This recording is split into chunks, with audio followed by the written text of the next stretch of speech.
Hello, this is Professor Kuehn. In my previous lecture, I introduced the conservation of momentum, which Newton says follows from his laws of motion in his Corollary 3. In this lecture, I'm going to talk about Corollary 4.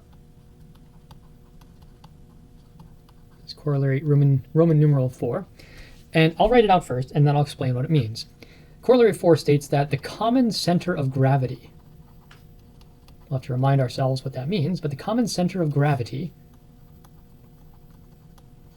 of two or more bodies does not alter its state of motion or rest due to, or I'll say by the action, or the force, of bodies among themselves. Okay, the common center of gravity of two or more bodies did not alter its state of motion or rest by the action of bodies among themselves. So in other words, if you have two or more objects and you compute where its center of gravity is at a particular moment, and then if those three objects are moving in some complicated fashion, and you compute the center of gravity at each moment in time, then that center of gravity motion, so how fast it's moving and the direction it's moving, does not change, provided the only forces acting on these bodies are the bodies acting on each other. That is, there are no external forces on the system of bodies. Okay, so let me do an example that will hopefully clarify this. So here's an example. Let's suppose that we have a table, and this is a very slippery table, so we can assume that there is no friction force that's going to slow down objects sliding on it. And let's suppose that we have, I know it looks like it's floating, but that's supposed to be right on the surface of the table. Let's suppose we have a block of mass 2 that is moving with the speed of 3. And let's suppose it's moving toward another block. So this is, I made a gap here so it looks like an air hockey table or something. So these are moving without any friction. This has a mass of 1, and its speed is initially 0, so it's not moving. And we put a little piece of gum on this. So this is a piece of gum, so that when this block hits that block, it's going to stick. Okay, so this is a table. And here's the question. The question is, what is the motion of the center of gravity before and after the collision? So what is the speed? Let me ask it this way, not the momentum, but what is the speed of the center of gravity of this two-block system, both before and after the collision?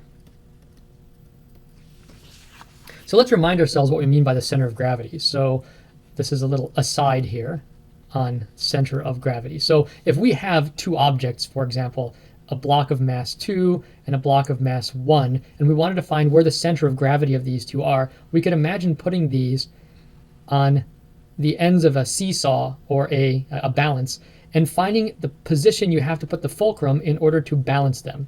And if it's a 2-to-1 ratio, then the distance from that block to the fulcrum is going to have to be 1, and the distance from the fulcrum to that block is going to be 2, so that the torques, that is the weight times the distance that's trying to make this rotate counterclockwise, is balanced by the torque, that is the weight times the distance that's trying to make it rotate clockwise. So the center of gravity location, at least the horizontal center of gravity location, is going to be closer to the block of mass 2 than the block of mass 1.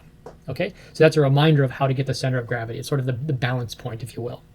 Okay, now going back, so this was an aside. What is the speed of the center of gravity before the collision? Well, you might think that it's moving because this block is moving with the speed of 3. Perhaps the center of gravity also is moving with the speed of 3. So let me just ask that. Is the center of gravity moving with the speed of 3 before the collision? Many people think this. And the answer is no, it is not. It's going to be moving slower than a speed of 3. How do we know that? Well, think about it for a moment. If I were to draw the position of the center of gravity, it's going to be closer to this guy than to this guy. So it's going to be kind of over here. That would be the position of the center of gravity at this moment in time. As this block slides to the right, the center of gravity is going to move to the right.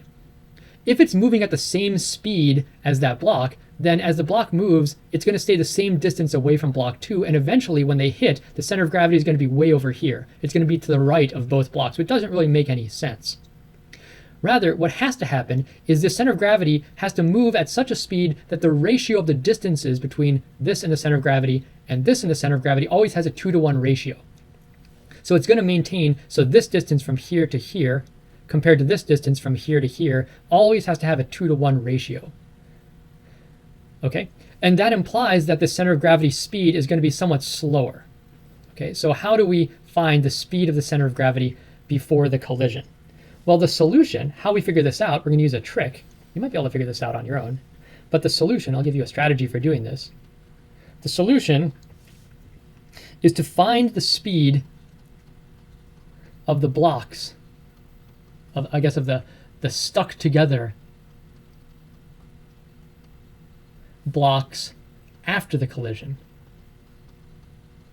Whatever speed that composite two-block system has, right, they're going to be kind of stuck together, they're going to be moving with some speed after the collision, right? That's going to be the final velocity.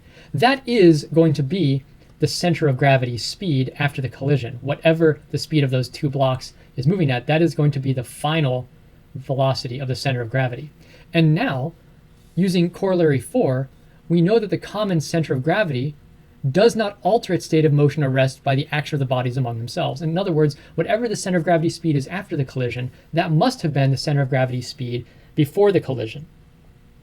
So we can use conservation of momentum, corollary 3, to find the final velocity, and that gives us, or that provides, the initial velocity of the center of gravity. Right, so because it cannot suffer a change due to this collision. Okay, so how do we use conservation of momentum? Well, we know that conservation of momentum says that the momentum initially of this system of blocks has to be equal to the total momentum final of the system of blocks. This is conservation of momentum, or his corollary 3. Right? What do we mean by the initial momentum of the system? We mean the momentum of the block having mass 2 initial plus the momentum of the block having mass 1 initial. And what is the final momentum? It's the momentum of block 2 final plus the momentum of block 1 final. Well, what's the momentum of block 2 initially? Well, that's plus 6, right? Because you multiply the mass times its speed. What's the momentum of block 1 initially? Well, that's 0 because it wasn't moving. What's the momentum of block 2 final? Well, it's its mass, which is 2, times whatever that final velocity is of block 2. What's the momentum of block 1? Well, it's its mass, 1, times the same final velocity, because they're stuck together. They've got the same final velocity, right? So let's write this. Plus 6 equals, let's factor out the final velocity, and then write 2 plus 1, or the final velocity, 3 times the final velocity equals 6, or the final velocity of those blocks is going to be 2.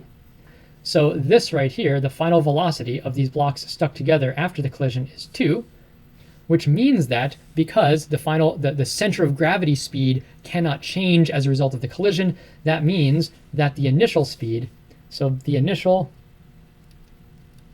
speed of the center of gravity is 2. So we used conservation of momentum to figure that out. So that is corollary 4. Okay, I'm going to stop there.